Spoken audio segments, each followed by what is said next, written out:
সকালে ঘুমিয়ে আছে মেঘ। এমন সময় সে ঘুমের মধ্যে দেখতে পেল যে তাকে কেউ লিপ কিস করতেছে।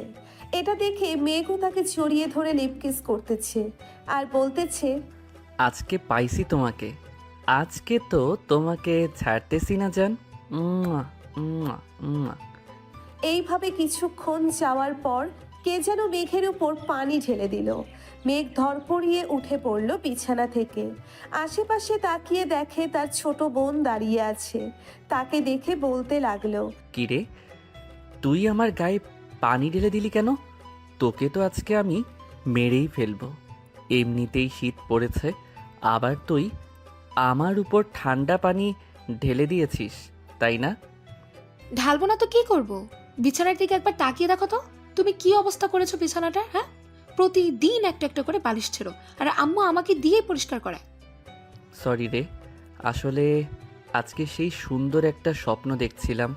জানিস, মেয়েটা দেখতে পরীর মতো সুন্দর, ঠোঁট দুইটা গোলাপি গোলাপি। উফ, কি জোস লাগছিল জানিস। শরীরের কথা তো বাদ দিলাম, শরীরটা মনে হয় তুলো দিয়ে তৈরি করেছে আল্লাহ। এই শীতে যদি একটা বউ পাইতাম রে বইন, তাহলে তোকে অনেকগুলো চকলেট দিতাম। কথাটা শেষ হতে না হতেই সুফিয়া বেগম বিছানার ঝাড়ু নিয়ে এসে দিল দুইটা বাড়ি মেঘের পিঠে। মেঘ ব্যথায় কোকিয়ে উঠে বলতে লাগলো, আহ আম্মু, আমাকে মারলে কেন? আমি বুঝি ব্যথা পাই না? তরে মারবো না তো আর কারে মারবো? প্রত্যেক দিন তুই একটা না একটা জিনিস নষ্ট করিস। তোকে তো কোনো কিছুই কিনে দিব না এবার। ভেবেছিলাম বিয়ে দিয়ে দিব, কিন্তু তা আর দিব না। আম্মু, বিয়ে দিলে তোমার ছেলের কপালে বউ থাকবে কিনা সন্দেহ আছে। কারণ তোমার ছেলের স্বপ্নের মধ্যে যেই সব করেছে, যদি বউ পায় তাহলে তো গলার টিপে মেরে ফেলবে। তাড়াতাড়ি ফ্রেশ হয়ে কলেজে যা বলতাছি। আর মেঘলা নিচে, তোর বান্ধবী এসে বসে আছে। ফ্রেশ হয়ে তাড়াতাড়ি স্কুল যা, আমি ঘর গোছাচ্ছি। ঠিক আছে আম্মু, যাচ্ছি। মেঘ ফ্রেশ হয়ে কলেজের জন্য রেডি হয়ে চলে আসলো খাবার টেবিলে। মেঘ খেয়াল করে নাই যে মেঘলার বান্ধবী সোফায় বসে বসে টিভি দেখতেছে। মেঘ খাওয়া দাওয়া করে তার বাইক নিয়ে সোজা চলে গেল কলেজ মাঠে। এইদিকে মেঘলাও রেডি হয়ে খাওয়া দাওয়া করে তার বান্ধবীকে নিয়ে বেরিয়ে গেল স্কুলের উদ্দেশ্যে। কিছু দূর যাওয়ার পর মেঘলার বান্ধবী বলতে লাগলো, আচ্ছা মেঘলা, ওইটা কি তোর ভাই ছিল নাকি? আর বলিস না, প্রতিদিন একটা না একটা কিছু করবেই। আজকে কোলবালিশ ছিঁড়ে ফেলেছে। সে নাকি তার স্বপ্নে দেখেছে যে তাকে কোনো এক সুন্দরী মেয়ে এসে লিপ কিস করছে। বাহ বাহ, সুন্দর স্বপ্ন তো দেখে তোর ভাই। তাকে বিয়ে করিয়ে দে। আর এক্ষুনি তো বিয়ে করিয়ে দেওয়ার সময়। আশেপাশের লোকেরা দেখিস না শীতের সময় বেশি বিয়ে করে। তাকে যদি বিয়ে দেই তাহলে মনে হয় না তার বউ এক সপ্তাহ আমাদের বাড়িতে থাকবে।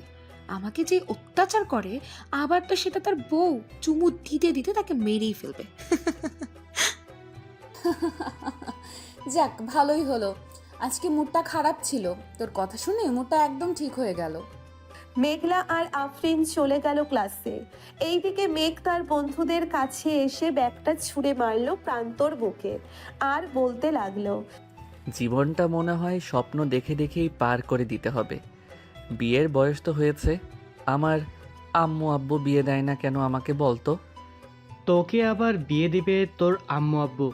তুই প্রতিদিন যা শোনাস আমাদের, আমার মতো মনে হয় না তুই এক সপ্তাহ ঘরে বউ রাখতে পারবি। তোর এই অত্যাচারে তোর বউ এমনিতেই পালিয়ে যাবে। আরে ইমতিয়াজ, শোন আমার কথা। বল।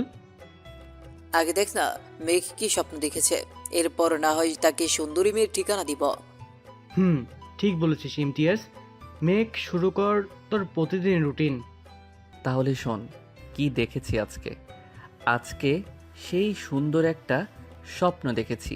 জানিস, মেয়েটা দেখতে পরীর মতো সুন্দর, ঠোঁট দুইটা গোলাপি গোলাপি। উফ, কি জোস লাগছিল জানিস। কোমরটা কি বলবো, নায়িকা অপসরীর মতো সুন্দর কোমর। আর কি কি দেখেছিস বল বল, ডাব দেখিস নাই? ধুস শালা, এত দিকে খেয়াল ছিল নাকি আমার? আমি তো শুধু মেয়েটার ঠোঁটে কিস করছিলাম। যেই তার জামাটা খুলতে যাবে অমনি শেষ। বাকিটা আমি বলে দেই। তোর বোন মেঘলা এক বালতি পানি তোর উপরে ঢেলে দিয়েছে, তাই না? একদম ঠিক বলেছিস, কিন্তু আমার বোন যে আমার উপর পানি ঢাললো, এটা তুই জানলি কি করে? স্বাভাবিক বিষয়। তুই যদি নিজেই খাওয়ার সময় আমাদের ফোন দিয়ে এটা বল দিস, তাহলে কি আমরা জানবো না? আমি ফোন দিয়েছিলাম নাকি তোদের? হুম, দিয়েছিলি। এখন তবে একটা সুন্দরী মেয়ের ঠিকানা দেই। আজকেই এই কলেজে ভর্তি হয়েছে। তুই যাকে নিয়ে প্রতিদিন সুন্দর স্বপ্ন দেখিস, এটাই হয়তো সেই মেয়ে। তাহলে দেরি করতেছিস, করেন এখনই দে, আমি তাড়াতাড়ি গিয়ে প্রপোজ করে আসি, পরে না হয় চুমো দিব লাইনে আসলে। ওই যে একটা মেয়ে দেখতেছিস না, একা দাঁড়িয়ে আছে বোরকা পরে, ওইটাই তো সুন্দরী পরী। তাড়াতাড়ি যা গিয়ে প্রপোজ করে দে, তা না হলে কিন্তু পরে দেখিস পাখি উড়াল দিবে। এখনই যাইতেছি, তোরা ভিডিও করে রাখ। ইমতিয়াজ তার ব্যাগ থেকে একটা ফুল বের করে দিল মেঘকে। এইদিকে মেঘ ফুলটা হাতে নিয়ে স্টাইল করে হাঁটতে হাঁটতে চলে গেল ওই মেয়েটার কাছে। আশেপাশে তাকিয়ে দেখে কেউ নেই, তাই মেঘ হাঁটু গেড়ে বসে প্রপোজ করতে লাগলো। আমি জানি না তুমি কোন রাজ্যের রাজকুমারী, আমি জানি না তোমার পরিচয়। আমি তোমাকে প্রতিদিন স্বপ্নে দেখি, তোমার ঠোঁটে কিস করি। তুমি কি হবে আমার রাজ্যের রাজকুমারী? তুমি কি হবে আমার মনের রাজকন্যা? আমি তোমাকে সুখে রাখবো। I love you. এটা বলে মেঘ চোখ খুলতেই দেখতে পেল একটা মহিলা বোরখা পরে দাঁড়িয়ে আছে এই জায়গায়। মহিলাটা মেঘের হাত থেকে ফুলটা নিয়ে বলতে লাগলো, আমি হব তোমার রাজ্যের রাজকুমারী। তুমি আমাকে ছেড়ে যেও না প্রিয়। আমি যে তোমার অপেক্ষা ছিলাম এতদিন। I love you too baby. Megh এটা দেখে তো দিল দৌড়। এক দৌড়ে চলে আসলো তার বন্ধুদের কাছে। মেঘ আসতেই সবাই হাসাহাসি করতে লাগলো।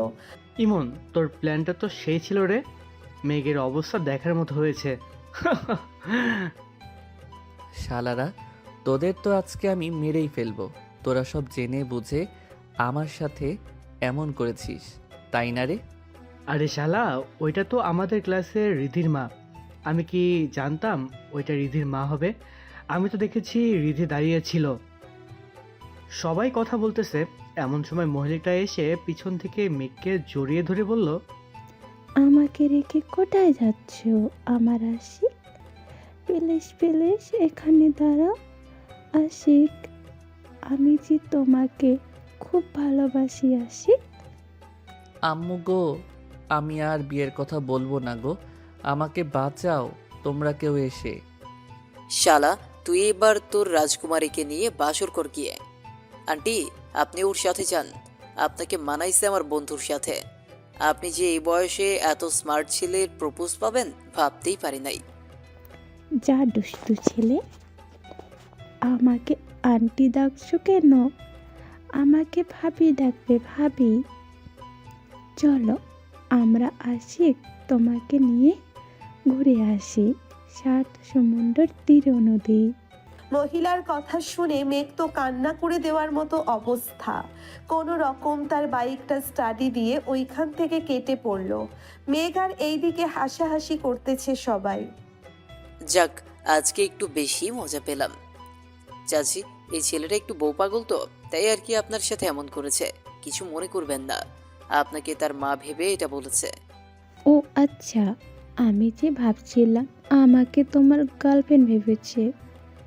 কালকে আমার আশিক এর জন্য আবার আসবো। এই কলেজে তোমরা কেউ কিছু বলবে না বলে দিলাম। ঠিক আছে, কেউ কিছু বললো না, আপনি এখন যান। মহিলাটা চলে যেতেই সবাই ও চলে আসলো। ক্লাসে 2টো ক্লাস করে সবাই বেরিয়ে চলে আসলো মাঠে। চলুন এখন পরিচয় পর্বটা দিয়ে দেওয়া যাক। মেঘ হচ্ছে এই কলেজের টপার। সে একবার মুখে যাই বলে তাই করে দেখায়। এবার ইন্টার সেকেন্ড ইয়ারের ছাত্র সে। তার বন্ধুরাও সেম ক্লাসে পড়ে। এখন আপাতত এইটুকু থাক, বাকিটা আস্তে আস্তে জানতে পারবেন। ধন্যবাদ। চলেন দেখি। মেঘ এখন কোথায় আছে? বাইকটা নিয়ে সোজা চলে গেল কলেজের পিছনে। 2 ঘন্টা কাটতেই আবারও চলে আসলো কলেজের ভেতরে। এসে দেখে তার বন্ধুরা গাছ তলায় বসে আছে। তাদের কাছে গিয়ে জিজ্ঞেস করতে লাগলো, কিরে, মহিলাটা চলে গেছে নাকি? যাই নাই তো, তোর জন্য অপেক্ষা করতেছে, হয়তো লেকের পারে। তুই গিয়ে দেখা করে আয়। শালারা, তোরা সব জেনে বুঝে এই কাজ করেছিস, তাই না রে? তোর শালা, আমরা কি জানতাম ওটা রীতির আম্মু হবে? আমরা জানলে তো তোকে কখনোই পাঠাইতাম না। এখন এক কাজ কর, ক্লাস তো করবি না, চল কোথাও থেকে ঘুরে আসি। ঠিক আছে, চল তাহলে যাই। সবাই সবার বাইক নিয়ে চলে গেল নদীর পাড়ে। দুপুর 1টা বাজতেছে, সূর্যটাও উঠেছে। এখন সবাই নদীর পাড়ে বসে আড্ডা দিতেছে। এমন সময় ইমন বলতে লাগলো, মেঘ, সবাই কিছু কিছু করে টাকা দে, একটা বাংলা মদ নিয়ে আসি। আমি এসবে নাই। আমার আব্বু একবার জানতে পারলে আমাকে মেরেই ফেলবে। বাংলা মদ না এনে তাড়াতাড়ি আমার মনের মতো একটা মেয়ে বের কর, তাহলে এই শীতে আমার বিয়েটাও খেতে পারবি। তা তো পারবো, কিন্তু তোর মনের মতো মেয়ে খুঁজে পাবো কি করে? আমাদের একবার বল তো, তোর মনের মতো মেয়ে কিরকম হবে? আমার মনের মতো মেয়ে হবে চিকন, ঠোঁট দুটো গোলাপি গোলাপি, যাতে দেখলেই কামড় দিয়ে নিয়ে আসতে মন চায়। আর আমার থেকে একটু খাটো হলেই চলবে, দেখতে কিন্তু সুন্দরী হতে হবে। শালারা দেখতে তো সুন্দরী হবে, তুই যা যা বলেছিস তাদের মধ্যে ছাড়া এইসব অন্য কারো মধ্যে থাকবে না, তাই না? হুম, চল, খুব ক্ষুধা লাগছে, একটা রেস্টুরেন্ট থেকে কিছু খেয়ে আসি। চল, আজকে মতিন মামার কালাভুনা দিয়ে খেয়ে আসি। শুনেছি কালাভুনাটা সেইভাবে রান্না হয়। হুম, চল। সবাই চলে গেল মতিন রহমানের দোকানে। গরুর মাংসের কালো ভুনা দিয়ে সবাই খাবার খেয়ে চলে আসলো বাড়িতে। সন্ধ্যা 7টা, সবাই বসে আছে চায়ের দোকানে। চা খাওয়া শেষ। মেঘ সবার কাছ থেকে বিদায় নিয়ে চলে আসলো বাড়িতে। রাত 9টায় খাবার টেবিলে বসে আছে মেঘ। এমন সময় তার আব্বু এসে টেবিলে বসতে বসতে বলতে লাগলো, কিরে মেঘ, এইসব কি শুনতেছি? তুই নাকি প্রতিদিন একটা করে বালিশ ছিঁড়ে ফেলে দিস, এটা কি সত্যি কথা নাকি? আরে না আব্বু, আমি তোমার ছেলে, আমি কি এইসব করতে পারি বলো? সব মিথ্যা কথা বলতেছে আম্মু আর আপু। হয়েছে, আর কিছু বলতে হবে না। তোর স্বভাব চরিত্র আমার ভালো করেই জানা আছে। এখন যা বলি শোন, কালকে আমার অফিসে যাবি। আমি নতুন প্রজেক্টের কাজ ধরেছি, ওইটাতে আমাকে হেল্প করবি। যদি ঠিক মতো করতে পারিস তাহলে তোর বিয়ে নিয়ে চিন্তা করবো আমি। ঠিক আছে আব্বু, আমি রাজি আছি। তোমার আগেই আমি অফিসে পৌঁছে যাব। মেঘ খাওয়া দাওয়া শেষ করে তাড়াতাড়ি ঘুমিয়ে গেল। এইদিকে সাইফুল চৌধুরী মেঘলাকে উদ্দেশ্য করে বলতে লাগলো, মেঘলা আফরিন তো তোর বান্ধবী, তাই না? তাকে আমার বেশ পছন্দ হয়েছে। আমি তার বাবা মায়ের সাথে কথা বলতে চাই। আব্বু, আমরা তো মাত্র 10-এ পড়ি। এখনই যদি ভাইয়ার সাথে আফরিনের বিয়ে দিয়ে দাও, তাহলে আফরিনের স্বপ্নটা পূর্ণই হবে না। সে চায় একজন বিজনেস ওমেন হতে। তা হতে পারবে, সমস্যা নেই। মেঘের সাথে থেকে সব কিছু শিখে যাবে। পরে না হয় আমার কাছে থেকে টাকা নিয়ে নিজে একটা অফিস তৈরি করবে। সকালে আফরিন আসবে, তুমি কথা বলে নিও। আর ভাইয়া যা করে, আফরিন থাকবে নাকি থাকবে না তার শিওর নেই। বিয়ে দিয়ে দিলেই তো সব ঠিক হয়ে যাবে। এখন তুই গিয়ে ঘুমা, আর আফরিনকে মেসেজ দিয়ে বলে দে যে সকাল 6টার দিকে আসার জন্য। বাকিটা তুই তো বুঝেই গেছিস কি করতে হবে। আব্বু, বুঝে গেছি, আর কিছু বলতে হবে না। এখন তাহলে যাই আমি। মেঘলা চলে গেল তার রুমে। বিছানায় শুয়ে শুয়ে তার বান্ধবীকে মেসেজ করতে লাগলো, বান্ধবী, তোর স্বপ্নটা হয়তো পূর্ণ হতে যাচ্ছে। তুই না আমার ভাইকে পছন্দ করিস। আব্বু বলেছে সকাল 6টায় এসে যা করার করতে। আর ভাইয়া যাতে না বুঝতে পারে এটা তুই করেছিস। একদম চিন্তা করিস না, তোর ভাইকে এমন টাইট দিব বাপের জন্মেও আর এমন করবে না। এখন ঘুমাই রে, সকালে উঠতে হবে। ফজরের সময় আমাকে ফোন দিস, উঠে নামাজ পড়বো। ঠিক আছে, এখন ঘুমা তাহলে তুই। আফরিন ঘুমিয়ে গেল। ভোর 5টায় আফরিনের ফোনের অ্যালার্মের শব্দে ঘুম ভেঙে গেল তার। উঠে ফ্রেশ হয়ে নামাজ আদায় করে হাঁটতে হাঁটতে চলে গেল মেঘলাদের বাড়িতে। কলিং বেল দিতেই মেঘলা এসে দরজা খুলে দিল। কি রে, তাড়াতাড়ি চলে আসলি নাকি? ঘড়ির দিকে তাকিয়ে দেখ, 6:15 বাজে। আমাকে আসতে বলেছিল 6টায়। চল এখন তোর ভাইয়ের কাছে দেখি আজকে কি স্বপ্ন দেখতেছে। হুম হুম, চল তাড়াতাড়ি বালিশ ছিঁড়ে ফেলার আগেই কিছু একটা করতে হবে। চল। দুইজন চলে গেল মেঘের রুমে।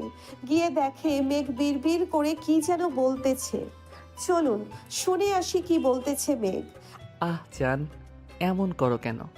একটা লিপ কিস করো না। তোমার ওই গোলাপি ঠোঁটের একবার লিপ কিস করতে পারলেই হবে। মেঘলা, তুই তোর রুমে যা, আমি তোর ভাইকে দেখতেছি। আমি দেখতে চাই তুই কি করিস আমার ভাইয়ার সাথে। আমি চুপচাপ দাঁড়িয়ে থাকবো এইখানে, কোনো কথা বলবো না। ঠিক আছে, চুপচাপ দাঁড়িয়ে থাক। আফরিন তার ঠোঁট জোড়া মেঘের ঠোঁটের সাথে চেপে ধরতেই মেঘ আফরিনের ঠোঁটে কামড় দিয়ে ধরল। এইদিকে মেঘ আফরিনকে জড়িয়ে ধরে তার বুকের সাথে চেপে ধরে লিপ কিস করতেছে। এটা দেখে মেঘলার চোখ দুইটা রসগোল্লার মতো বড় হয়ে গেল। বেশ কিছুক্ষণ লিপ কিস করার পর আফরিন মেঘের বুকের উপর থেকে উঠে আস্তে আস্তে নেমে আসলো এই দিকে। মেঘ খুশি হয়ে বলতে লাগলো, ইস, এই রকম যদি প্রতিদিন লিপ কিস করিস তাহলে তো জান আমার আর বালিশ ছিঁড়তে হতো না। এখনই চলে যাবে কিনা জান? কি হলো, কথা বলতেছো না কেন? মেঘ ঘুমের মধ্যেই এসব বলতেছে। এইদিকে আফরিন আর মেঘলা তো হাসতে হাসতে শেষ। মেঘলা, আমি এখন বাসায় যাই রে। তোর ভাইকে উঠিয়ে কাজে পাঠা। আর যা যা বলবে আমাকে সব বলবি কিন্তু। ঠিক আছে, সব বলবো। এখন চল তোকে দিয়ে আসি বাহিরে। চল। মেঘলা আর আফরিন চলে গেল নিচে। এইদিকে মেঘ ঘুম থেকে উঠে দেখে আজকে সে একটা বালিশও ছিঁড়ে নাই। তাই খুশি মনে চলে গেল ওয়াশরুমে। আয়নার সামনে দাঁড়াতেই দেখতে পেল যে তার ঠোঁটে লিপস্টিক লাগানো। শুধু ঠোঁটের না, গালে কপালে সব জায়গায় লিপকিসের দাগ। এটা দেখে মেঘ বলতে লাগলো, তাহলে কি আমার সেই অপসরই সত্যি এসেছিল আমার রুমে? ইয়াহু, আমার স্বপ্ন পূরণ হয়েছে। আজকে সবাইকে ট্রিট দিতে হবে। এটা ভেবে মেঘ ফ্রেশ হয়ে তাড়াতাড়ি রেডি হয়ে চলে গেল নিচে। গিয়ে দেখে তার বাবা মা এবং বোন খাবার টেবিলে বসে আছে। মেঘকে দেখে মেঘলা বলতে লাগলো, কি ভাইয়া, আজকে তো দেখি তুমি অনেক খুশি। রাতে কি অপসরি এসেছিল নাকি? রে, আজকে সত্যি অপসরি এসেছিল। আমাকে লিপ কিস করেছে, ঠোঁটে মুখে গালে সব জায়গায় কিস করেছে। আমি আজকে অনেক খুশি। মেঘলা তার ভাইয়ের হাতে চিমটি কেটে বলতে লাগলো, ভাইয়া, আম্মু আব্বু আছে কিন্তু এখানে। আরে আমার রুমে আম্মু আব্বু আসবে কোথায় থেকে? মজা করতেছিস তাই না রে? মেঘ একবার চারিপাশ ঘুরে দেখে যে সে ড্রয়িং রুমে খাবার টেবিলে বসে আছে। এটা দেখে সে তার মাথায় গাঁটটা মেরে বলতে লাগলো, আব্বু আম্মু, আমি অফিসে গেলাম, আস্তে আস্তে রাত হবে। আরে মেঘ, খাবার খেয়ে যা না। না আম্মু, এখন খাবো না, আমার পেট ভরা আছে। এই বলে মেঘ চলে গেল অফিসে। এইদিকে মেঘলা সবার সাথে খাওয়া দাওয়া করে স্কুলের জন্যে রেডি হয়ে চলে গেল 3 রাস্তার মোড়ে। গিয়ে দেখে আফরিন দাঁড়িয়ে আছে। ভালোই হলো, আমি ভাবছিলাম তোদের বাসায় যাব তোকে নিয়ে। এখন দেখি তুই এসে গেছিস। চল, এখন দেরি হয়ে গেছে এমনিতেই। দুইজন চলে গেল কলেজে। গিয়ে দেখে স্যার ক্লাসে ঢুকে পড়েছে। দুইজন স্যারের কাছে অনুমতি নিয়ে ক্লাসে প্রবেশ করলো। এইদিকে মেঘ অফিসে প্রবেশ করে দেখতে পেল সবাই সবার মতো কাজ করতেছে। তাই মেঘ সোজা চলে গেল তার বাবার কেবিনে। বসে বসে কিছু ফাইল দেখতেছিল। এমন সময় অফিসের ম্যানেজার আসলো আর বলতে লাগলো, স্যার, আমাদের অফিসে আজকে নতুন একটা প্রজেক্ট ডিল হবে প্রায় 200 কোটি টাকার উপরে। যদি এই ডিলটা ফাইনাল হয়ে তাহলে আমাদের অফিস আরও বড় হবে এবং দেশের বাইরেও এই অফিসটা নিয়ে আলোচনা করা হবে। তাই ভালোভাবে প্রেজেন্টেশন করতে হবে। এই নিন ফাইলটা, আপনি একবার দেখে নিন। ঠিক আছে, আপনি যান, আমি ফাইলটা দেখে নিতেছি। ম্যানেজার চলে গেল। এইদিকে মেঘ ফাইলটা বের করে প্রজেক্টটা দেখতে লাগলো সবকিছু ঠিকঠাক আছে নাকি। সবকিছু ঠিকঠাক থাকলে ফাইলটা টেবিলে রেখে অফিসারটা ঘুরে ঘুরে দেখতে লাগলো। কিছুক্ষণ ঘোরাঘুরি করার পর আবারও চলে আসলো তার বাবার কেবিনে। এসে দেখে তার বাবা চলে এসেছে। মেঘ, সব কিছু দেখে নিয়েছিস তো? ভালো করে প্রেজেন্টেশন করিস যাতে প্রজেক্টটা আমাদের হাতেই থাকে, অন্য কারো হাতে না যায়। ইনশাল্লাহ আব্বু, তুমি কোনো চিন্তা করো না, এই প্রজেক্টটা আমরাই পাবো। তা ওরা কখন আসবে? এই তো আর 10 মিনিটের মধ্যে চলে আসবে। চল আমরা মিটিং রুমে গিয়ে বসে পড়ি। চলো আব্বু, যাই তাহলে। সাইফুল এবং মেঘ চলে আসলো মিটিং রুমে। বেশ কিছুক্ষণ পর কয়েকজন বিদেশি ক্লায়েন্ট আসলো। তাদের সাথে মিটিং করতেছে মেঘ। এইদিকে সাইফুল চৌধুরী বসে বসে দেখতে লাগলো মেঘ কি করতেছে। 1 ঘন্টা যেতেই মিটিংটা শেষ হয়ে গেল। বিদেশি ক্লায়েন্টরা মেঘকে উদ্দেশ্য করে বলতে লাগলো, Mr. Meg Choudhury, we really like your project. We want to give you this project. Take this. There is a 100 crores taka here. We will give the remaining 100 crores taka after the work is completed. The deal is final. Deal is final. ওরা চলে গেল। এইদিকে পুরো অফিসে মিষ্টিমুখ করাতে লাগলো সাইফুল চৌধুরী, কারণ আজকে এই কর্মচারীদের কারণেই সে 200 কোটি টাকার প্রজেক্টটা পেয়েছে। আব্বু, এখন তার কাজ নেই, আমি না হয় বাড়িতে চলে যাই। বাড়িতে যাইতে হবে না, প্রজেক্টের কাজটা কিভাবে করবে তুই একটু বুঝিয়ে দিয়ে যা সবাইকে, তাহলে ওরা কাজ শুরু করে দেবে। আব্বু, আজকে কাজ করার কোনো প্রয়োজন নেই, তাদেরকে ছুটি দিয়ে দাও, কালকে থেকে কাজ না হয় শুরু হবে। ঠিক আছে, তাহলে তুই যা, আমিও তাদের সাথে একটু আলোচনা করে ছুটি দিতেছি। আর এইখানে 1 লক্ষ টাকা আছে, তোর যা ইচ্ছা কর, কিছুই বলবো না। ধন্যবাদ আব্বু তোমাকে। মেঘ তার বাইক নিয়ে চলে আসলো কলেজে। এখনো কলেজ ছুটি দেয় নাই, তাই কদম গাছের নিচে বসে আছে মেঘ। এমন সময় কালকের মহিলাটা আবার আসলো মেঘের কাছে।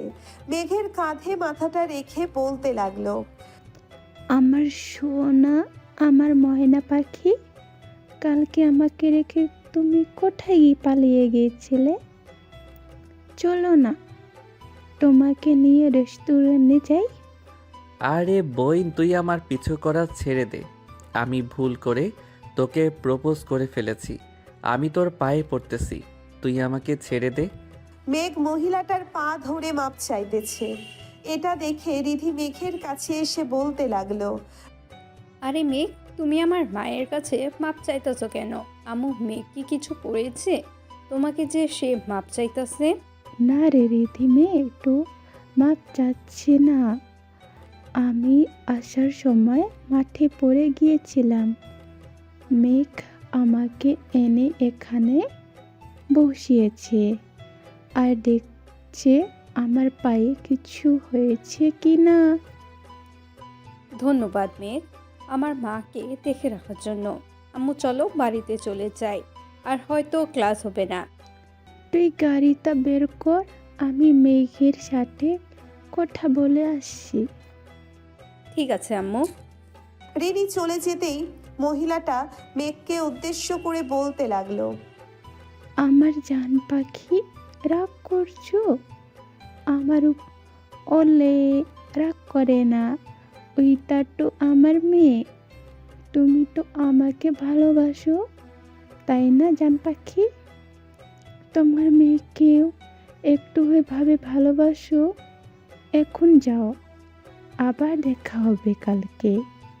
মহিলাটা চলে গেল। এইদিকে মেঘ রাগে সাপের মতো ফোঁসফোঁস করতেছে আর বলতেছে, শালার বন্ধু বান্ধব পাইছি, এখন তো তারাও দেখি আমাকে বাস দেয়। দিতে থাক, আমি আমার অপসরীকে পেয়ে গেছি, আজকে আমাকে কিসও করেছে, আমি এতেই খুশি। শালা, তোকে তোর অপসরি কিস করে নাই, তোকে কিস করেছে ইঁদুর। শালারা সত্যি আজকে আমার অপসরী কিস করেছে আমাকে, তা না হলে আমি কি আর এইখানে থাকি? চল, আজকে ট্রিট দিব। আজকে আমাদের বলবি না তোর অপসরি কি করেছে তোর সাথে? বলবো তো, আগে রেস্টুরেন্টে চল, এরপর না হয় আমি সব বলবো তোকে। আজকে 2টা সুখবর আছে।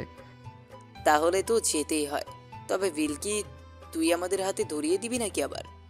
না, যে আজকে আব্বু আমাকে 1 লক্ষ টাকা দিয়েছে, এই দেখ, বলেছে যা ইচ্ছা তাই করার জন্য।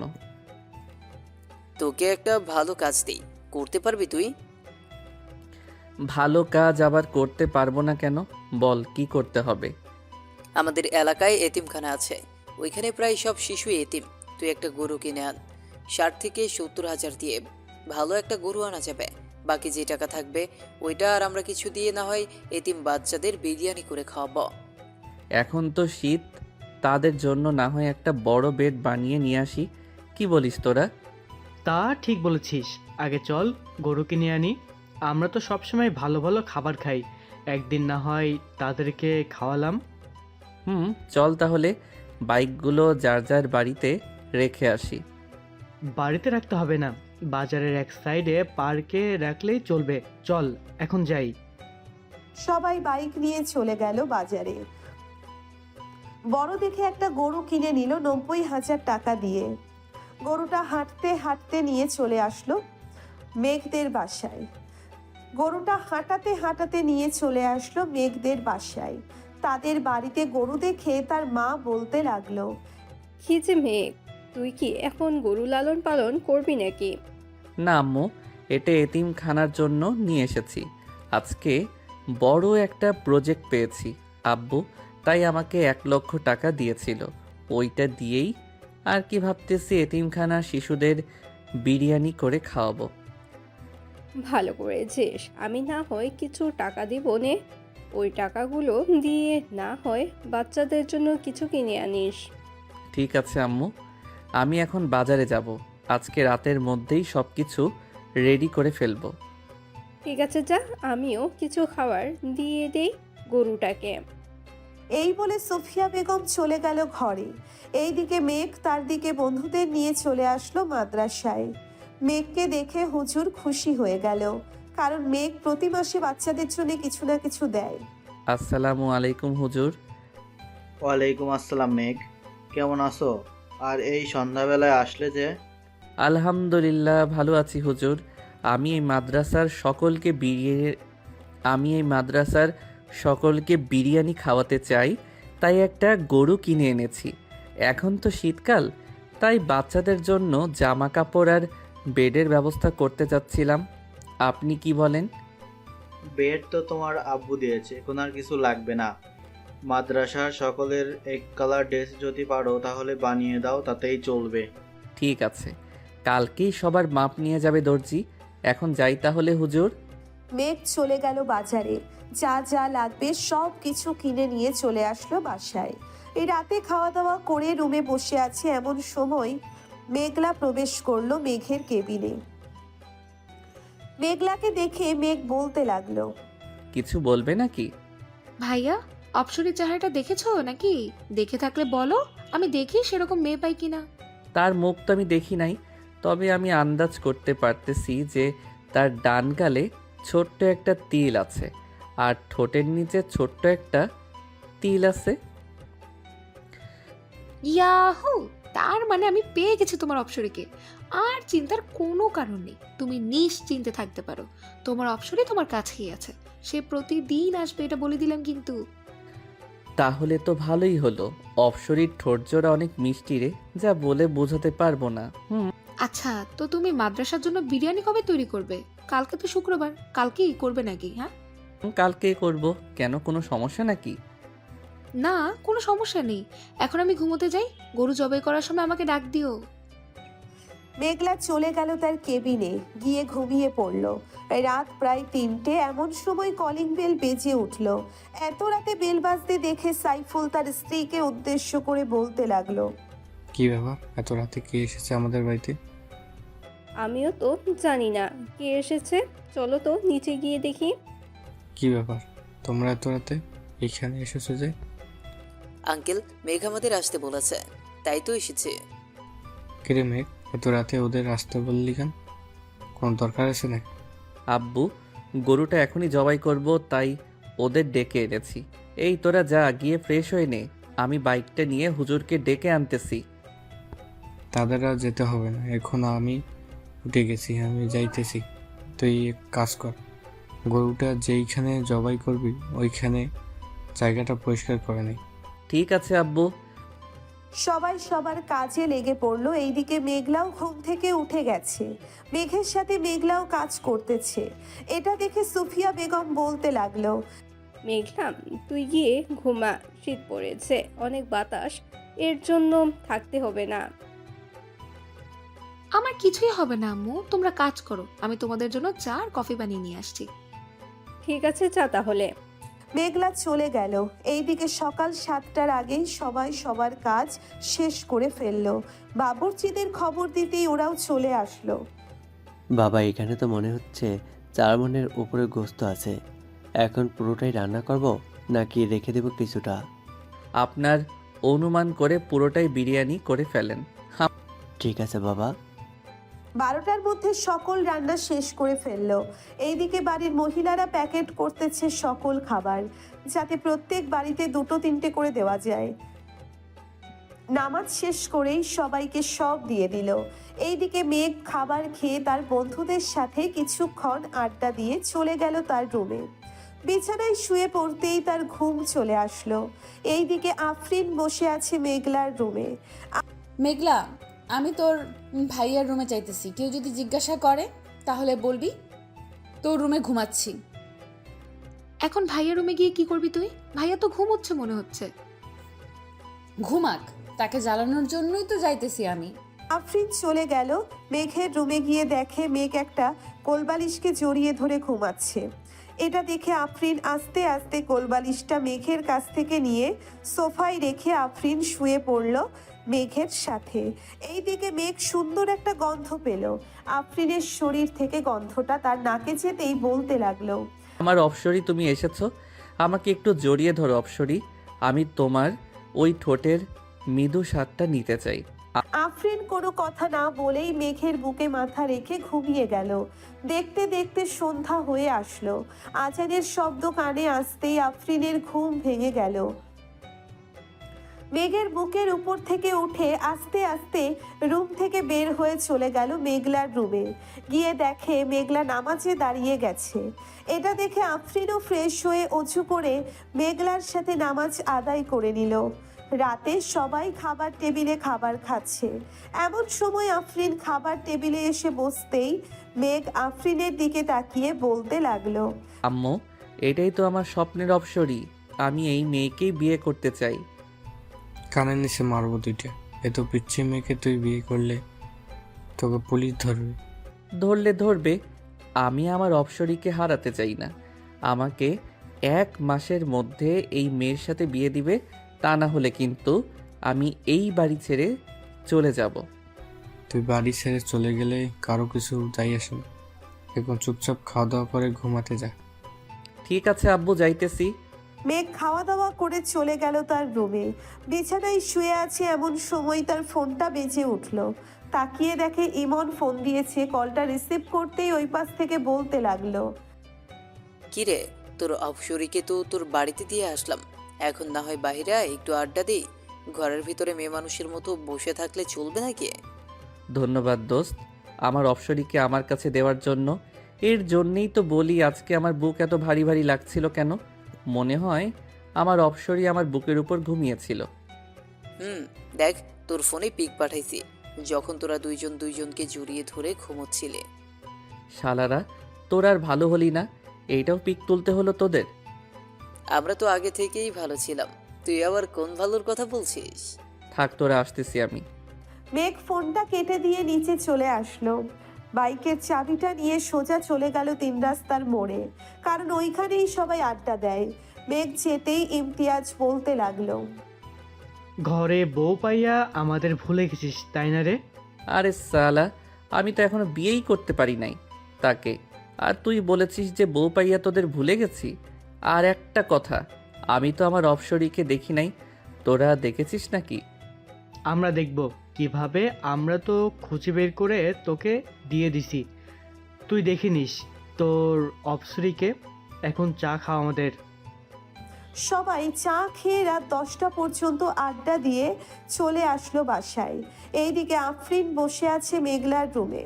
দুইজনে বসে বসে তাদের স্কুলে যে লেখাগুলো দিয়েছে সেই লেখাগুলো লিখতেছে। এটা দেখে মেঘ চলে গেল মেঘলার রুমে। গিয়ে দেখে তার অপসরী মাথায় ওড়না দিয়ে লিখতেছে, কিন্তু তার মুখ দেখা যাচ্ছে না চুলের জন্য। এটা দেখে মেঘ বলতে লাগলো, এই যে মিস অপসরি, চুলগুলো একটু সরান তো, দেখি আপনাকে মন ভরে। ভাইয়া আর একবার যদি ডিস্টার্ব করো তাহলে কিন্তু আমি আম্মুকে ডাক দিতে বাধ্য হব। আর ডাকতে হবে না, আমি চলে যাইতেছি। মিস অপসরি, লেখা শেষ হলে আমার রুমে আইসেন, দুইজন বসে গল্প করব। আম্মু! আরে যাইতেছি তো, এইভাবে ডাকতে হবে নাকি? থাক। তাড়াতাড়ি তোর রুমে যা, না হলে কিন্তু তোর অপসরীকে আবার তার বাড়িতে পাঠিয়ে দিব, তখন আর দেখতে পারবি না। পাঠানোর দরকার নেই, আমি আসবো না এই রুমে।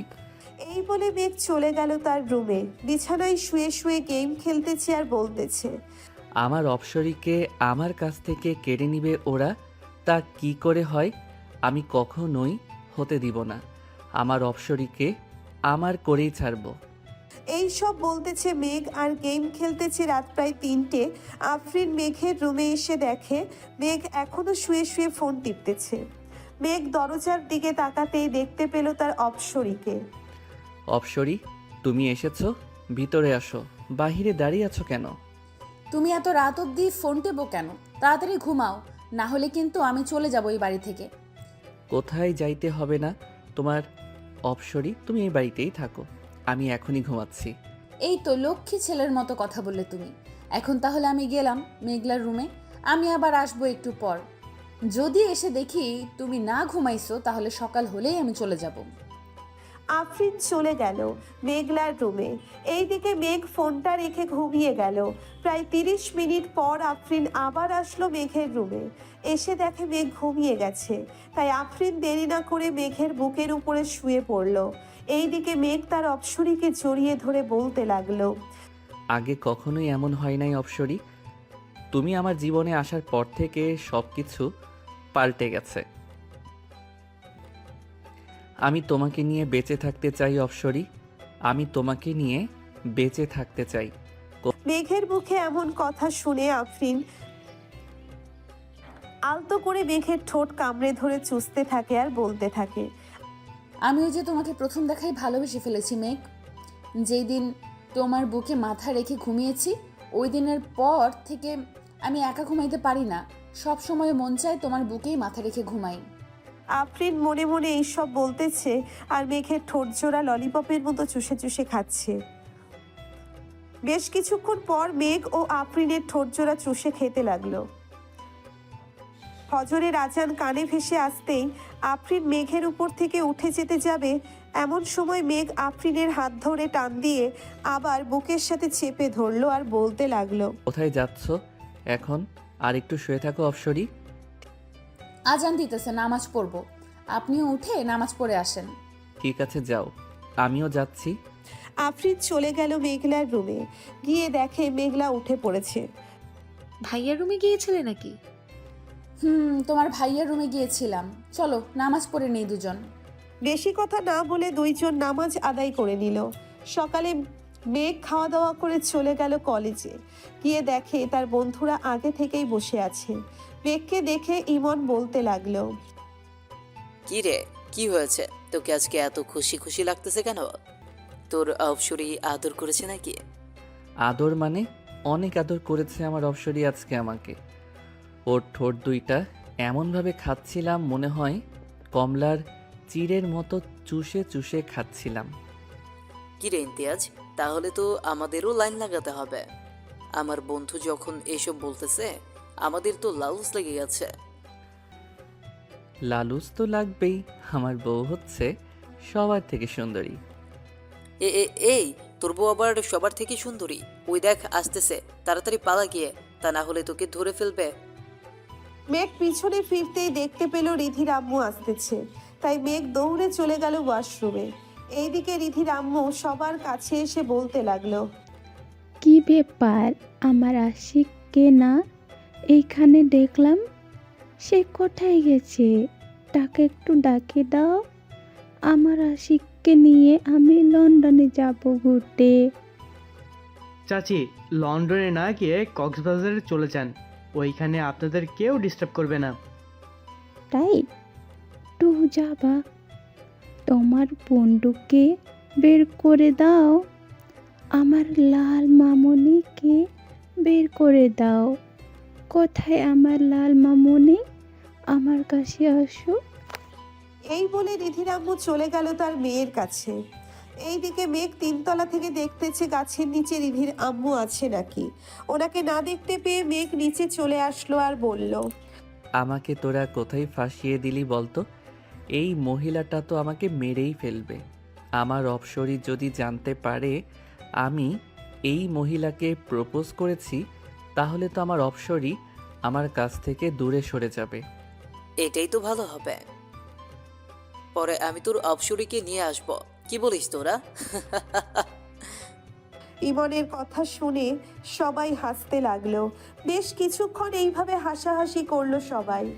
এমন সময় মেঘের ফোনটা বেজে উঠলো। তাকিয়ে দেখে তাদের অফিসের ম্যানেজার ফোন দিয়েছে।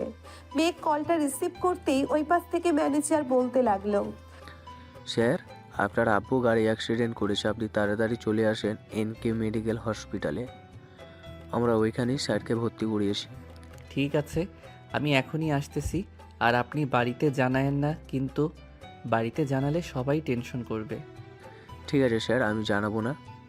মেঘ ফোনটা কেটে দিয়ে তার সকল বন্ধুদের নিয়ে চলে আসলো। হাসপাতালে এসে দেখে ম্যানেজার অপারেশন থিয়েটারের বাহিরে দাঁড়িয়ে আছে। মেঘকে দেখে ম্যানেজার বলতে লাগলো, স্যারের মাথায় একটু আঘাত পেয়েছে, তাই হাত কিছু কাজ ঢুকে গিয়েছে, এগুলো বের করতেছে ডক্টর। এর বেশি কিছু হয় নাই তো আব্বুর? না, এর বেশি কিছু হয় নাই। পিছন থেকে একটা গাড়ি এসে স্যারের গাড়িতে মেরে দিয়ে চলে গিয়েছে।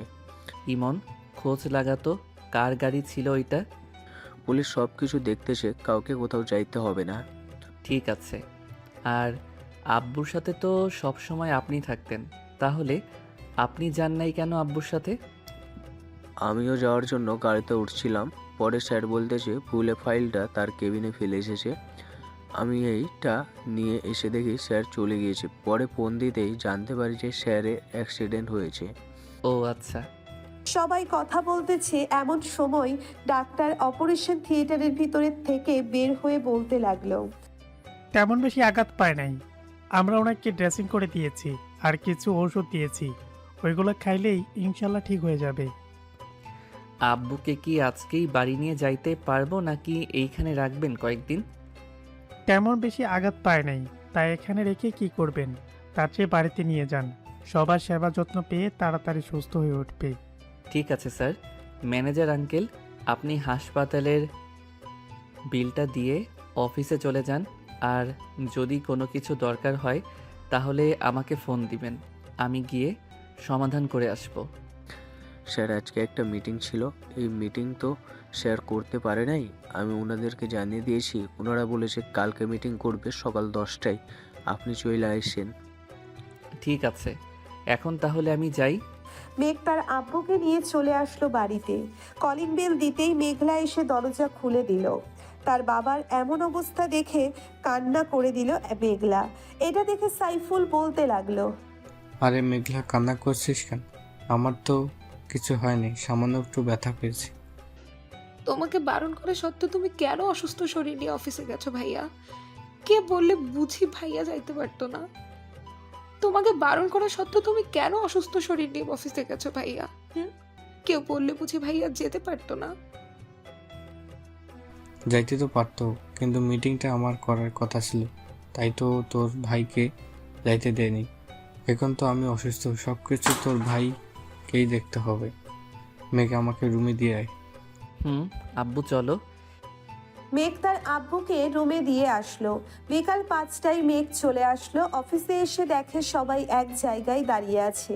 এটা দেখে মেঘ বলতে লাগলো, কি ব্যাপার, তোমরা এখানে দাঁড়িয়ে আছো কেন? কোনো সমস্যা হয়েছে? আমার কি?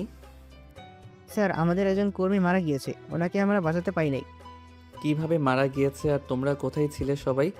এতগুলো মানুষের মধ্যে থেকে একজন মানুষ মারা যায় কিভাবে? স্যার, আমরা আমাদের কাজ করছিলাম, পরে দেখতে পাই আব্দুল্লাহর শরীরে কারেন্টের শক লেগেছে। এটা দেখে আমরা সবাই তাকে ছাড়িয়ে অনেকক্ষণ মারার পর যখন ঠিক হচ্ছিল না, তখন আমরা তাকে হাসপাতালে নিয়ে যাই। ওইখানে ডাক্তার বলেছে রোগী মৃত। এখন ওনার পরিবার চলবে কি করে? আমাদের অফিসে কেন আছে? আমরা তার পরিবার চালাবো। তার বাড়িতে কে কে আছে কেউ জানলে আমাকে বলো। স্যার, ওনার বাড়িতে একটা ছেলে আছে, 18 বছরের মতো হবে। আর ওনার লাশ কি করব আমরা এখন? কিছু করতে হবে না, তার লাশ আমি নিয়ে যাব তাদের বাড়িতে। তোমরা সবাই আবার কাজ শুরু করো। আমি আব্বুর সাথে কথা বলতেছি, দেখি আব্বু কি বলে। ঠিক আছে স্যার, আপনি কথা বলেন, আমরা কাজ করি তাহলে। সবাই কাজ করতেছে। মেঘ তার বাবার সাথে কথা বলে ব্যাংক থেকে 3 লক্ষ টাকা তুলে নিয়ে চলে গেল ওই লোকটার বাড়িতে। লোকটার পুরো পরিবার কান্না করতেছে। এটা দেখে মেঘের চোখেও পানি চলে আসলো। টাকাগুলো লোকটার স্ত্রীর হাতে দিয়ে তাকে বলতে লাগলো, এইটা আমাদের অফিসের কার্ড। আপনার ছেলেকে কালকে অফিসে পাঠাবেন, ওর চাকরি হয়ে যাবে। ঠিক আছে স্যার, আর এই টাকাগুলো নিয়ে যান, আমাদের টাকা লাগবে না, আপনার বাবা আমাদেরকে অনেক কিছু দিয়েছে। এই টাকাগুলো আমার বাবাই আপনাদেরকে দিতে বলেছে, তাই তো আমি দিয়েছি। আর আপনার ছেলেকে কালকে পাঠিয়ে দিয়েন। এখন আমি যাই তাহলে। মেঘ চলে আসলো বাসায়। রাতে খাওয়া দাওয়া করে বসে আছে, এমন সময় আফরিন তার পাশে বসলো। আফরিনকে দেখে হা হয়ে গেল মেঘ। এইদিকে আফরিন মেঘের এমন হাঁ করে তাকিয়ে থাকা দেখে বলতে লাগলো, এইভাবে যদি হা করে আমার দিকে তাকিয়ে থাকেন তাহলে তো আপনার মুখে হাতে ঢুকে যাবে। আফরিনের কথা শুনে মেঘ তার মুখটা বন্ধ করে ফেললো। সবাই বসে আছে, কথা বলতেছে। এমন সময় সাইফুল বলতে লাগলো, আফরিন, তোমাদের পরীক্ষা শেষ হবে কবে? আমাদের পরীক্ষা তো সামনের মাসে শুরু হবে, শেষ হবে এর পরের মাসে। হঠাৎ এই কথা জিজ্ঞেস করলেন যে?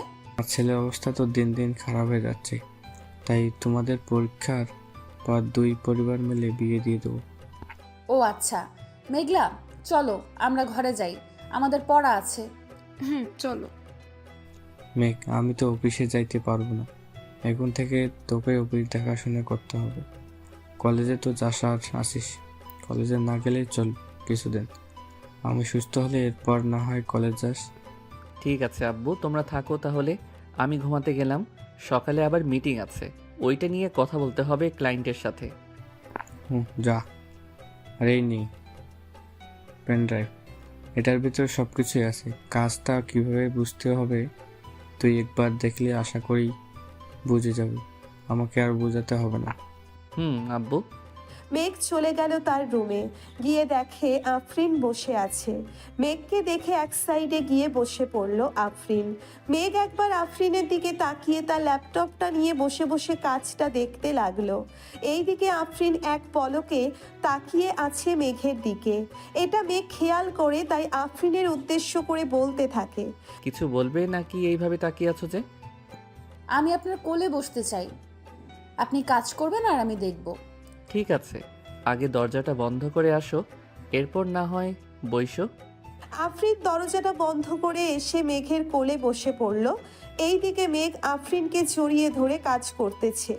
এটা আর আফরিন বারবার মেঘের ঠোঁটে, গালে, কপালে কিস করতেছে। এই তোমার এই দুইটা এত ছোট কেন? ছোট থাকবে না তো বড় থাকবে নাকি? আমি নিজেই তো ছোট মানুষ, আবার আমার জিনিস বড় হবে কি করে? একবার বিয়েটা হতে দাও, দেখবে সুর করে বড় হয়ে যাবে। যা দুষ্টু কোথাকার, আমার বুঝি লজ্জা করে না এসব শুনে? ওরে আমার লজ্জাবতী রে, যখন আমি ধরবো তখন লজ্জা করবে না বুঝি? জানি না, তুমি থাকো, আমি গেলাম মেঘলার রুমে। এইখানে চুপচাপ বসে থাকো, কোনো কথা বলবে না। আচ্ছা। আফরিন আর কোনো কথা বলল না। মেঘ তার কাজ শেষ করে আফরিনকে নিয়ে শুয়ে পড়ল। আফরিনের পেটে সুরসুরি দিতেই আফরিন লাফ দিয়ে উঠে পড়ল আর বলতে লাগলো, তোমার সাথে থাকা যাবে না, তুমি অনেক দুষ্টুমি করো, আমি গেলাম। আর দুষ্টুমি করব না, এখন তো শুয়ে থাকো। আর দুষ্টুমি করবে না বলে দিলাম।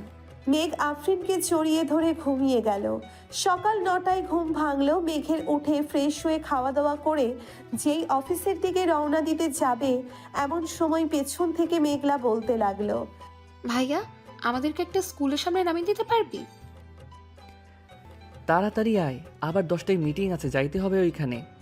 মেঘ আফরিন এবং মেঘলাকে স্কুলের সামনে নামিয়ে দিয়ে চলেছে।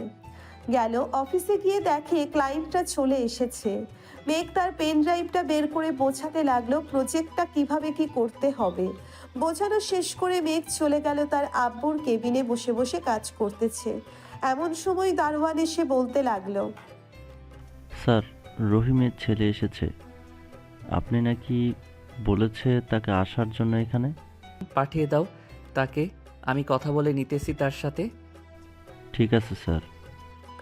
মেঘ বসে বসে ল্যাপটপে কাজ করতেছে। এমন সময় রহিমের ছেলে কেবিনে প্রবেশ করলো। তাকে দেখে মেঘ হাসি খুশি ভাবে বলতে লাগলো, ভিতরে আসো তামিম, এইখানে বসো। স্যার, আমাকে একটা কাজ দিবেন বলেছিলেন, তাই এসেছিলাম। আব্বু তো আর নেই, এখন তো পরিবারটা আমাকেই দেখতে হবে। হুম, তা তো দেখতেই হবে তামিম, তুমি কোনো চিন্তা করো না। যখন যা লাগবে আমাকে বা আব্বুকে বলবে, তাহলে দিয়ে দিবে আব্বু। এই অফিসটা তৈরির সময় থেকে তোমার আব্বু কাজ করে এসেছে, এখন আল্লাহ তাকে নিয়ে গেছে। দোয়া করি তাকে জান্নাতবাসী করুক, আমিন। তা তুমি এইসব কাজ পারো তো? স্যার, পারি। আব্বু আমাকে সব কিছু শিখিয়ে দিয়েছে। আগে মাঝে মধ্যে আসতাম আব্বুর খাবার নিয়ে, তখন একটু আধটু শিখেছে। তাহলে আজ থেকে তোমার আব্বু যে মেশিনগুলো চালাইতো ওইগুলো তুমি চালাবে এখন থেকে। ঠিক আছে স্যার, তাহলে আমি আজ থেকেই কাজে লেগে পড়ি। আচ্ছা যাও তাহলে, আর সাবধানে কাজ করবে কিন্তু। তুমি একা একা কিছু করতে যেও না, এইখানে অনেক লোক আছে, ওদের ডাক দিবে। ঠিক আছে স্যার। তামিম চলে গেল তার কাজে। এইদিকে মেঘ তার কাজ শেষ করে চলে আসলো। বাসায় এসে দেখে আফরিনের আম্মু আব্বু এসে বসে আছে। তাদের দেখে মেঘ সালাম দিল। আসসালামু আলাইকুম, কেমন আছেন?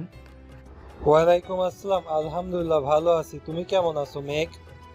আমিও আলহামদুলিল্লাহ ভালো আছি। আপনারা বসেন, আমি ফ্রেশ হয়ে আসতেছি। মেঘ চলে গেল তার রুমে। ফ্রেশ হয়ে চলে আসলো, নিচে এসে দেখে সবাই বসে আছে। মেঘও তাদের সাথে বসে পড়ল। মেঘ, আমি চাইছিলাম তোমাদের বিয়েটা দিয়ে দেওয়ার জন্য, এখন তুমি কি বলো? আঙ্কেল, আফরিনের পরীক্ষা শেষ হোক, এরপর না হয় বিয়ে করব।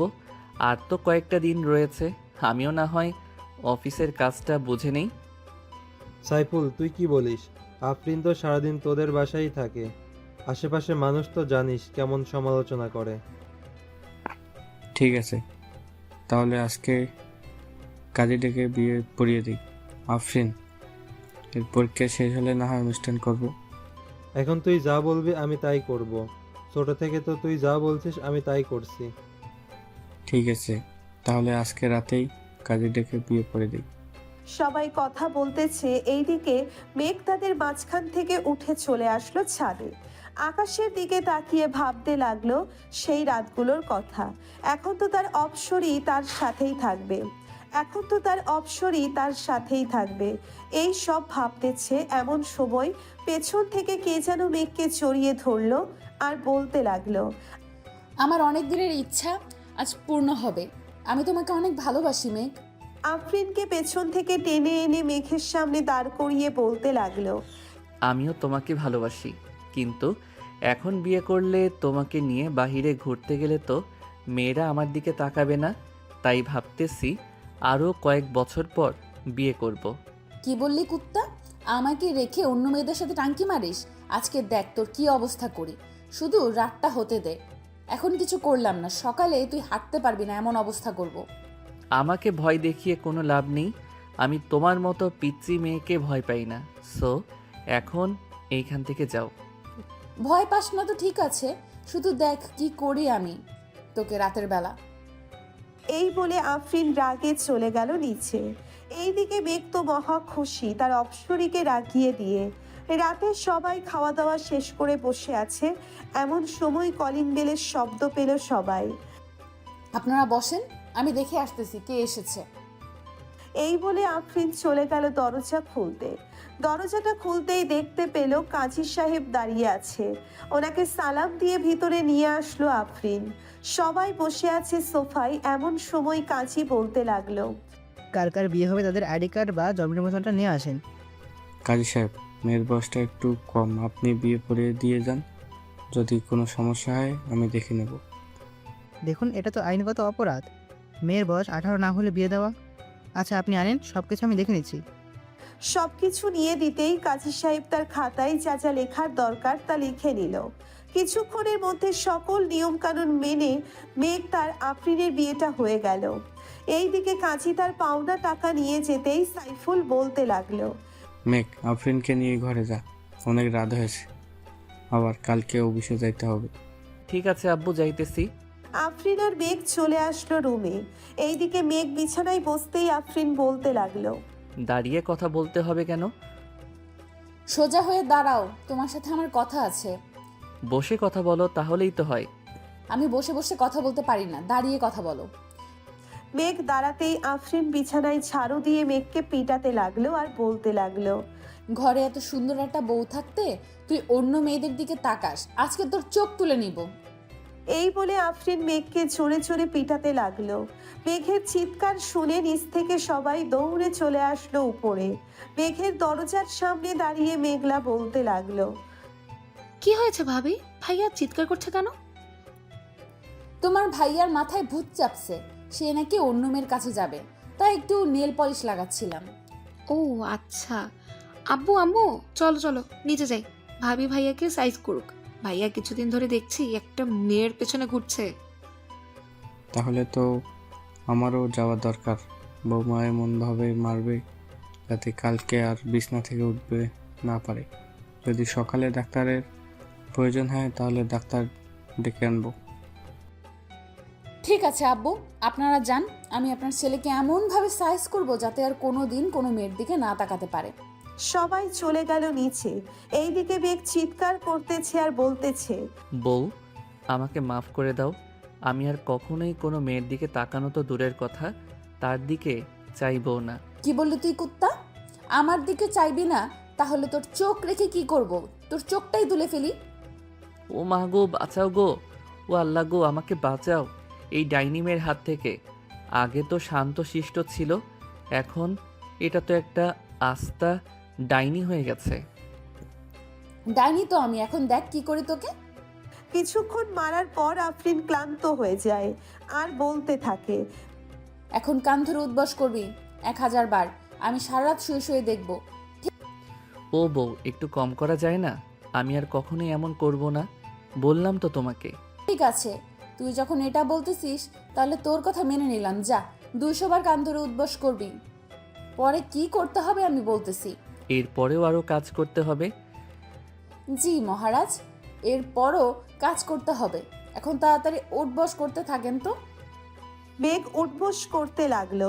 200 বার কান ধরে উঠবোস করতে করতে তার হাঁটু যেন খুলে পড়ে যাবে এমন অবস্থা। কান ধরে উঠবোস করা শেষ হতেই কোনো রকম বিছানায় গিয়ে বসলো আর বলতে লাগলো, ওই অপসরে, এখন তো মাফ করো আমাকে, আমি যাই এখন ছাদে। কোথাও যাইতে হবে না, এখানে চুপচাপ বসেন। আমি নিচ থেকে আপনার জন্য খাবার নিয়ে আসতেছি। এতক্ষণ মারার পর হয়তো আপনার পেটের খাবার হজম হয়ে গেছে, আবার তো কান ধরে উদ্বাস করেছেন, এতে তো আরো বেশি। এই বলে আফরিন চলে গেল। নিচে গিয়ে দেখে মেঘলা একলা একলা মুভি দেখতেছে আর চিপস খাচ্ছে। মেঘলাকে দেখে আফরিন বলতে লাগলো, কি ব্যাপার, তুমি এখনো জেগে আছো যে? ঘুমাবে না নাকি? ঘুমাবো তো, মুভিটা শেষ হলেই ঘুমোতে চলে যাব। তার আগে আমাকে একটা কথা বলো, ভাইয়ের কি অবস্থা? সকালে কি অ্যাম্বুলেন্স আনতে হবে? না না, এমনিতেই ঠিক হয়ে যাবে।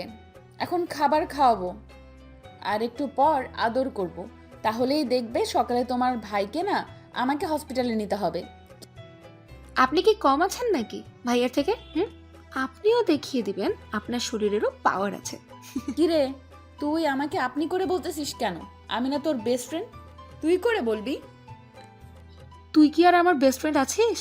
এখন তো আমার ভাবি হয়ে গেছিস, সেই হিসেবে তুই আমার বড়, আমি তোকে আপনি করেই বলবো। দিব কানের নিচে একটা।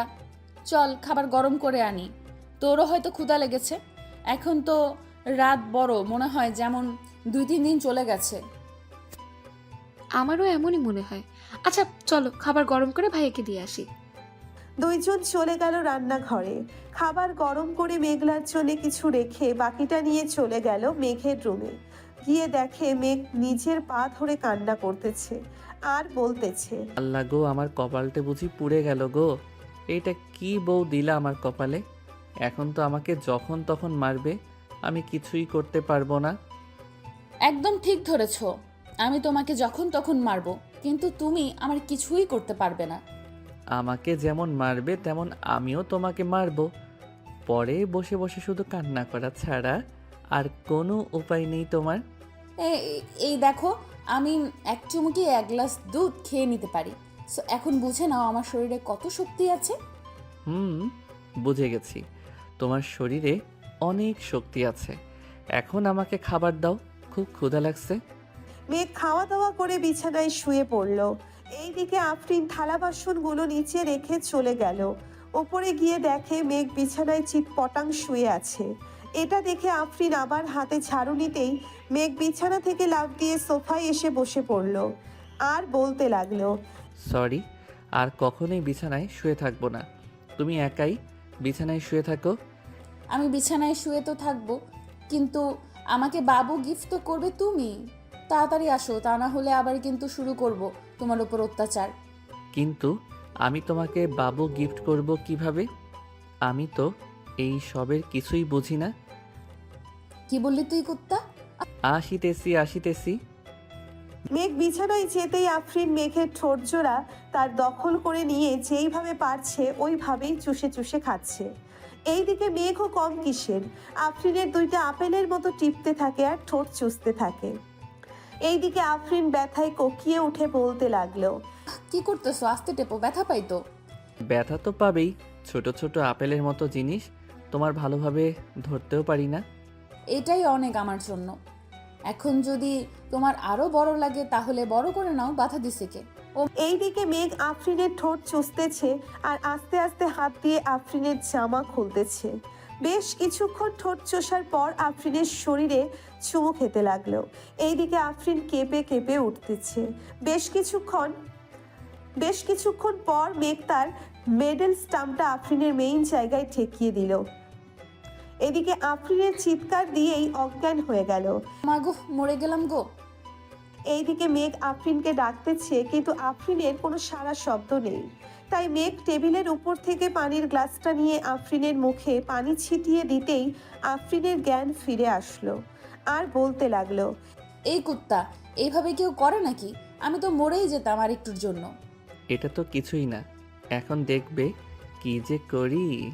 এই বলেই মেঘ আফরিনের সাথে T20 খেলতে লাগলো। কয়েক ঘন্টা খেলার পর মেঘ আফরিনের বুকের উপর শুয়ে পড়লো আর বলতে লাগলো, সরি জান, আমি বুঝতে পারি নাই তুমি যে প্রথমে এত ব্যথা পাবে। আর সরি বলতে হবে না, এখন ওঠো। পুরো বিছানা তো ব্লিডিংয়ে ভরে গেছে, তাড়াতাড়ি পানিতে ভিজিয়ে রাখতে হবে।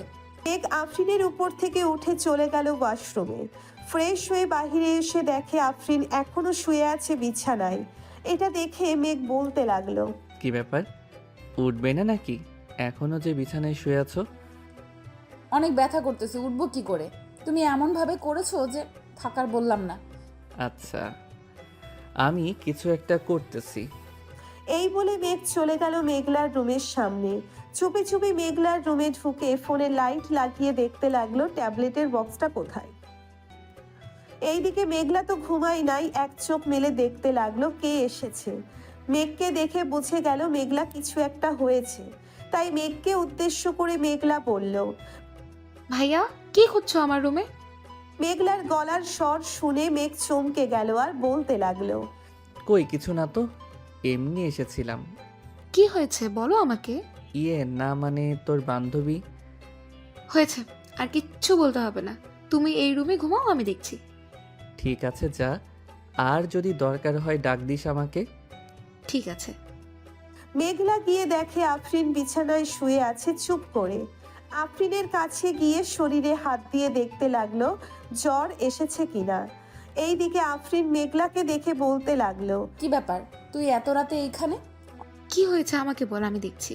অনেক ব্যথা করতেছে রে, তাই তোর ভাইকে পাঠিয়েছিলাম ব্যথার ট্যাবলেট আনতে। এখন তোর ভাইয়া তো আসলো না। পিরিয়ড হয়েছে নাকি? না, ওইগুলো হয়েছে, বুঝে গেছি। আর কিচ্ছু বলতে হবে না, একটু ওয়েট কর, আমি আনছি এক্ষুনি। মেঘলা চলে গেল তার রুমে, একটা ব্যথার ট্যাবলেট তার ভাইয়ের হাতে ধরিয়ে দিয়ে বলতে লাগলো, এই নাও, এটা ভাবিকে খাইয়ে দাও, তাহলে ব্যথা কমে যাবে। ঠিক আছে, তুই ঘুমা তাহলে। মেঘ চলে গেল তার রুমে। আফরিনকে ঔষধটা খাইয়ে দিয়ে শুয়ে পড়ল তার পাশে। সকাল 10টায় মেঘ ঘুম থেকে উঠে চলে আসলো নিচে, এসে দেখে সবাই বসে আছে আর কি নিয়ে যেন আলোচনা করতেছে। মেঘকে দেখে তার বাবা বলতে লাগলো, মেঘ, ওরা হচ্ছে আমার বিজনেস পার্টনার, বাইরের দেশ থেকে এসেছে। এখন এদের সাথে একটু মিটিং করতেছি, তুইও বসে শুন। ঠিক আছে আব্বু। মেঘও বসে শুনতে লাগলো।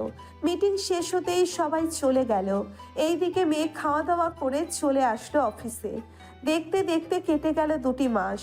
সন্ধ্যা 7টায় মেঘ অফিস থেকে বাড়ি ফিরতেই আফরিন বলতে লাগলো, মেঘ, অনেক দিন তো হলো বাইরে গিয়ে ফুচকা খাওয়া হয় না, চলো বাইরে গিয়ে ফুচকা খেয়ে আসি।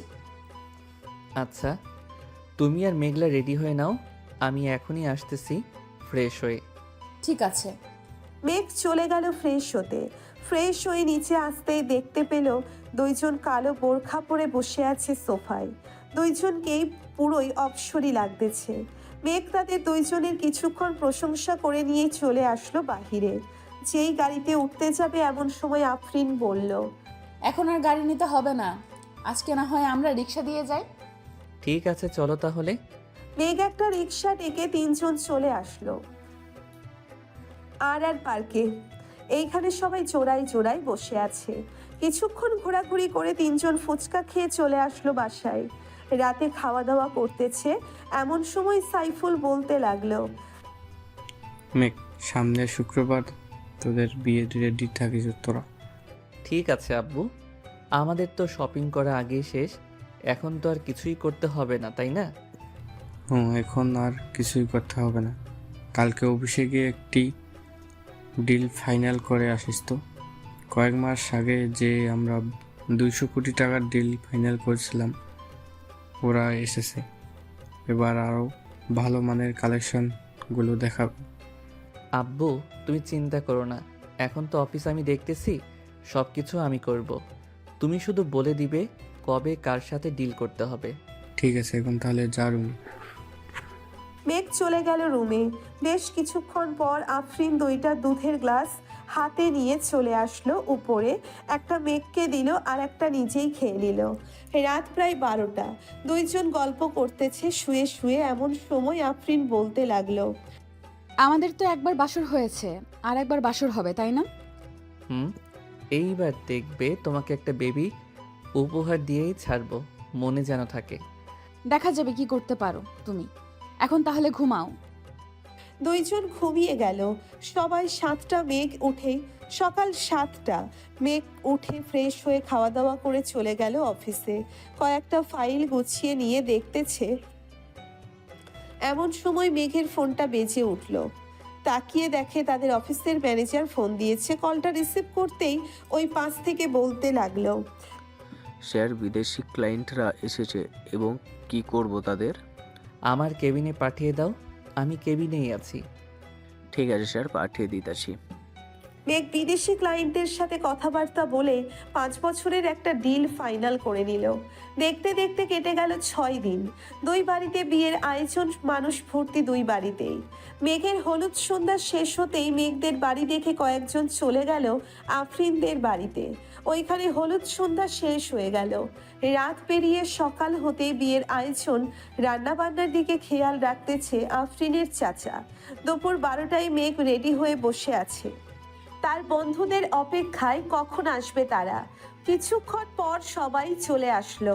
মেঘকে দাঁড়িয়ে থাকতে দেখে বলতে লাগলো, কিরে, এইখানে দাঁড়িয়ে আছিস কেন? চল বিয়ে বাড়িতে যাই, সবাই তো চলে গেছে। বিয়ে বাড়িতে তো যাব, নামাজটা আগে পড়ে আসি চলো। আফরিনদের বাড়ি তো কাছেই, 5 মিনিট সময় লাগবে যাইতে।